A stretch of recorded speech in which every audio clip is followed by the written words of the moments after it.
News 18 India की team इस वक्त ग्राम तुलसिया में है, जो किशनगंज जिले के अंदर आता है। और यहाँ के स्थानीय लोग हमारे साथ हैं, उसमें मुस्लिम भाई भी हैं, हिंदू भाई भी हैं। इनकी अपनी अपनी समस्याएं हैं और इनसे ये भी जानने की कोशिश करेंगे कि जो एसआईआर का जो अभियान इलेक्शन कमीशन चला रही है बिहार में, उस पर कुछ राजनीतिक पार्टियों को आपत्ति है, कुछ राजनीतिक पार्टियों ने उसका समर्थन किया है। आम लोग किशनगंज जिले के क्या राय रखते हैं एसआईआर को लेके, घुसपैठियों को लेके। क्या नाम है आपका? जी, मोहम्मद कमरुज़्ज़मा। भाईजान ये बताइए, जो ये एसआईआर का जो अभियान चल रहा है और ये गणना प्रपत्र भरे जा रहे हैं बीएलओ के जरिए, क्या आप मानते हैं, आप किशनगंज जिले के रहने वाले हैं, कि आपके आसपास आपके जिले में घुसपैठिए हैं जो नेपाल के रास्ते या पश्चिम बंगाल के रास्ते यहाँ आ रहे हैं? सर देखिए, आज तक तो हम इस पंचायत के 15 साल से प्रतिनिधि रहे हैं। मेरे पंचायत क्षेत्र में तो अब तो घुसपैठिया नहीं निकला है। अगर कहीं पर बसे हुए हैं जिला में तो उसकी जांच हो रही है, होना चाहिए। और रही बात एसआईआर, तो ये शॉर्ट टाइम में लंबा काम है, इसके लिए और टाइम मिलना चाहिए। जो जांच प्रक्रिया है उसमें जो ज़मीन का पेपर है, आधार है, कुछ पेपर को नहीं माना जा रहा है। तो हम मेरा कहने का मतलब, जब आधार बना है हर नागरिक के लिए, तो आधार को भी मान्यता देना चाहिए। और वोटर लिस्ट, जो वर्तमान वोटर लिस्ट है, उसको भी जोड़ना चाहिए। अब 2003 में जो वोटर लिस्ट को मान्यता दिया जा रहा है, उसमें जैसे मेरे पूर्वज का नाम है, मैं उनका पुत्र हूँ, उसको मानते हैं।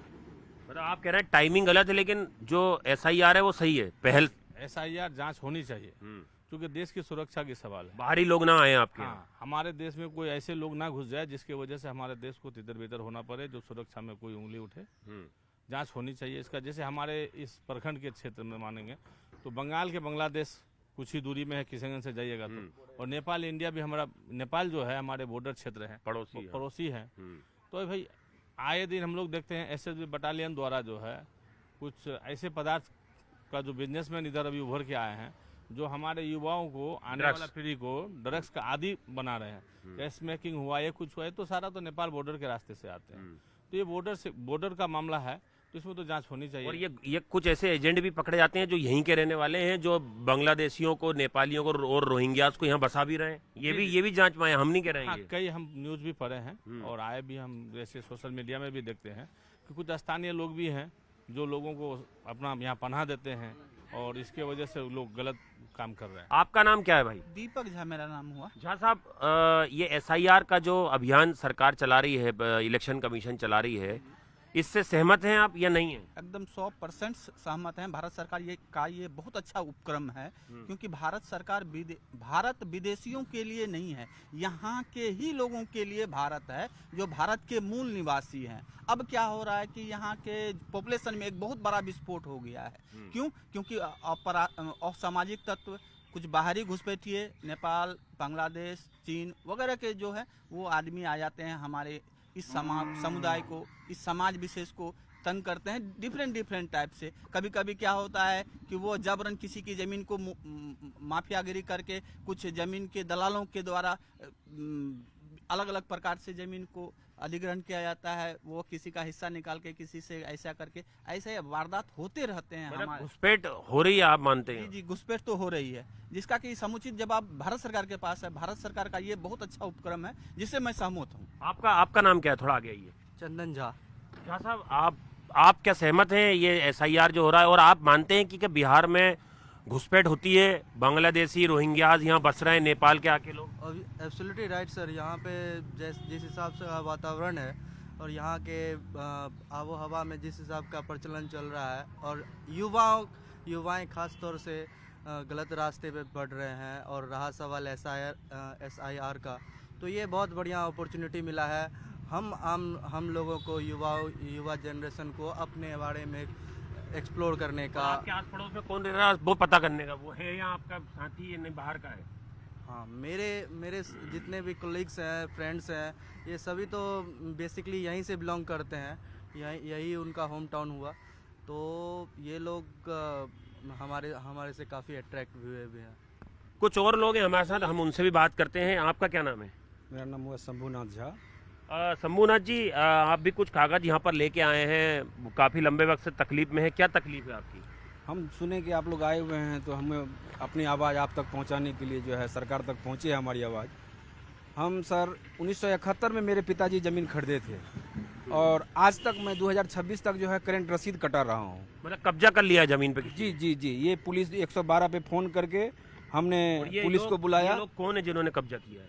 ये सब जो है मतलब पहले तो भटिया सिरसाबादी या बांग्लादेशी क्या है उनका कोई जाति का पता नहीं चलता तो है। आप मानते हैं कि आपके आसपास कुछ ऐसे लोग आके रह रहे हैं या बस गए हैं जो आपके नहीं है, जो दूसरे देश से आके बस गए, या उन्हें किसी ने यहाँ पे बसा दिया गैर कानूनी तरीके जी हाँ जी हाँ, इतने सुंदर ढंग से उन्हें सेटल किया गया है कि आज यदि उन्हें कह सकते हैं नहीं है आपके वो बाहर से आए, प्रूफ नहीं ले सकते कोई उनसे? प्रूफ नहीं ले सकते हैं।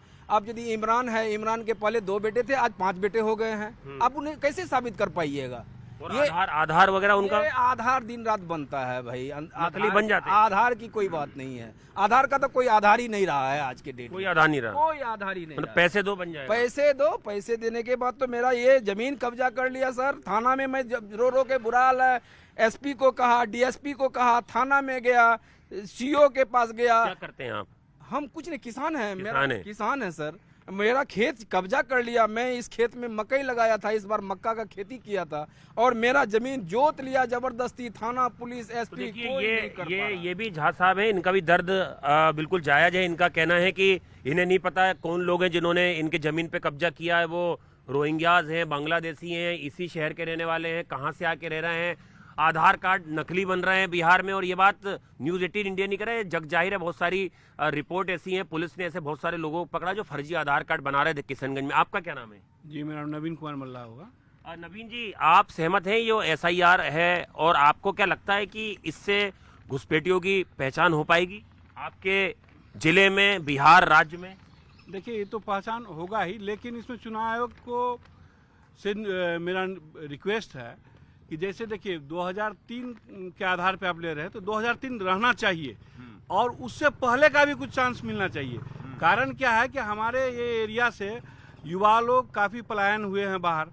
अब वो जो जिस समय युवा क्यों हुए पलायन? रोजगार के लिए, अच्छा। रोजगार के लिए तो बाहर गए, चाहे वो दिल्ली गए, बम्बई गए, जहाँ गए। वो कुछ दिन तक, जिस समय 2003 था, ऐसा बहुत सा प्रूफ आया है अभी सामने कि 2003 में बहुत सा ऐसा युवा है जो बाहर था। अब उन्हीं युवाओं में से उनके माँ बाप भी नहीं है। उनका माँ बाप का भी नाम जो है, इसलिए कि उसके माँ बाप बहुत पहले एक्सपायर कर गए।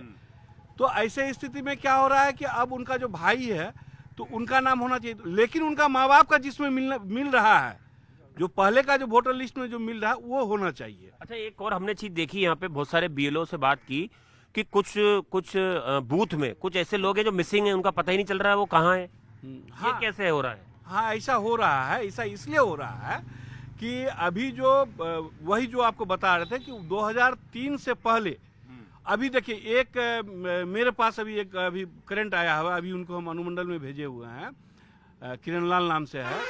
किरण लाल 2 भाई से है, एक राजेंद्र लाल, एक किरण लाल।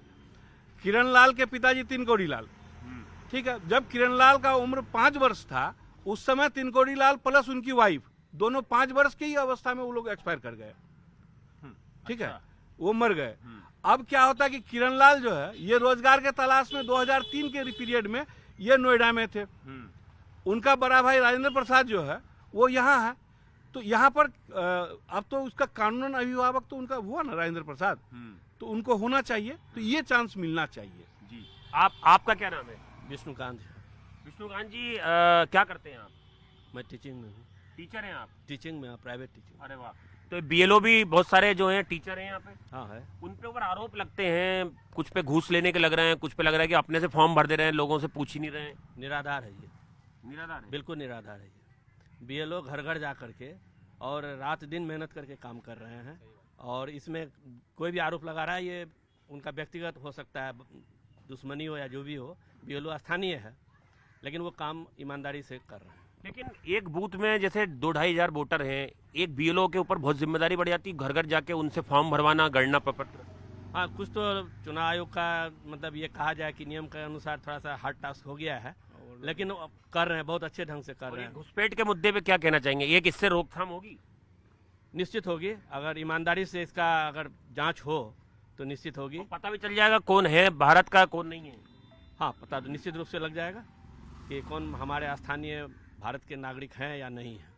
तो देखिए, ये किशनगंज जिले का एक ग्राम पंचायत है जहाँ के लोगों की प्रतिक्रिया हमने देखी। उसमें हिंदू भाई भी हैं, कुछ मुसलमान भाई भी हैं, सबकी अपनी अपनी समस्याएं। बहुत सारे लोग इत्तेफाक रखते हैं कि एसआरआई का जो अभियान है वो बहुत बढ़िया है, इलेक्शन कमीशन का घुसपैठ भी होती है, ये बात भी माना है, फर्जी आधार कार्ड बन रहा है, इस बात से भी इनकार नहीं किया जा सकता है। और बीएलओ के ऊपर भी आरोप लगे हैं, लेकिन कुछ लोगों का कहना है कि बीएलओ अपनी ड्यूटी जो है वो पूरी ईमानदारी से कर रहे हैं।